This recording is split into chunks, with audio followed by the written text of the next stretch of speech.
മന്ത്രി പദവി കയ്യിൽ കിട്ടിയപ്പോൾ തൊട്ട് ഗതാഗത വകുപ്പിലെ വാഹനങ്ങളെക്കാൾ വേഗത്തിലാണ് മന്ത്രി ഗണേഷ് കുമാറിന്റെ പരക്കം പാച്ചൽ.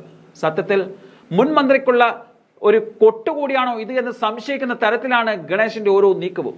കാരണം KSRTCയെ രക്ഷപ്പെടുത്തി എടുക്കലൊന്നും നടക്കില്ല, അതിന് ആര് വന്നാലും നടക്കില്ല എന്ന രൂപത്തിൽ പെരുമാറിയ ആന്റണി രാജുവിനോട് KSRTCയോ AI ക്യാമറ വെക്കലോ മാത്രമല്ല, ഗതാഗത വകുപ്പിലെ പണി ഇങ്ങനെ പലതും ചെയ്യാനുണ്ട് എന്നുകൂടി കാണിച്ചു കൊടുക്കുന്ന തരത്തിൽ കൂടിയാണ് ഗണേഷിന്റെ ഓരോ ദിവസത്തെയും നീക്കം.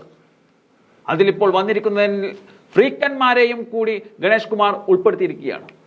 പലപ്പോഴും റോഡിലെ അഭ്യാസ പ്രകടനത്തിന് ലൈസൻസ് അടക്കം റദ്ദ് ചെയ്ത് വണ്ടിപ്രേമികളെ അടക്കിയിരുത്താൻ ശ്രമിച്ച ഗതാഗത വകുപ്പിൽ നിന്നും അവർക്ക് പ്രത്യേക ശ്രദ്ധ കൊടുക്കുവാനുള്ള പുത്തൻ തീരുമാനം കൈക്കൊണ്ടിരിക്കുകയാണ് ഗണേഷ് കുമാർ.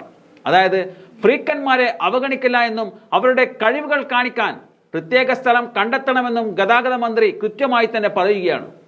സ്ഥലം കണ്ടെത്തിയാൽ നിയമപരമായ രീതിയിൽ അനുമതി നൽകാമെന്നാണ് മന്ത്രി അറിയിച്ചത്. തന്റെ ഔദ്യോഗിക ഫേസ്ബുക്ക് പേജിലൂടെയാണ് മന്ത്രി ഇക്കാര്യം അറിയിച്ചത്. അവർ ചെയ്യുന്ന അഭ്യാസങ്ങളൊക്കെ കഴിവ് തന്നെയായിരിക്കാം, പക്ഷെ അത് റോഡിൽ വേണ്ട.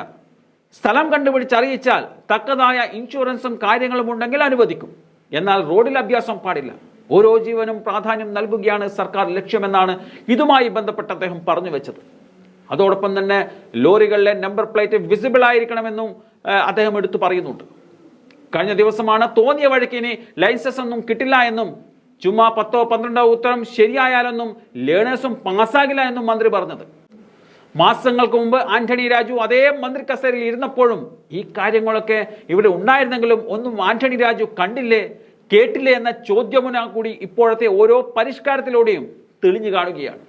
അതുകൊണ്ട് കൂടിയാണ് ഗണേഷ് ആന്റണി രാജുവിന് ഒരു വിനയാണ് എന്ന് പോലും പറയേണ്ടി വരുന്നത്.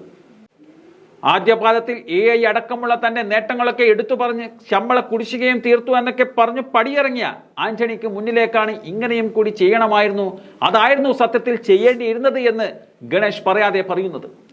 സത്യത്തിൽ ഗണേഷിനെ ഗതാഗത വകുപ്പ് മന്ത്രിയാക്കിയപ്പോൾ തൊട്ട് ആന്റണി രാജു പെട്ടു എന്ന് വേണം പറയാൻ.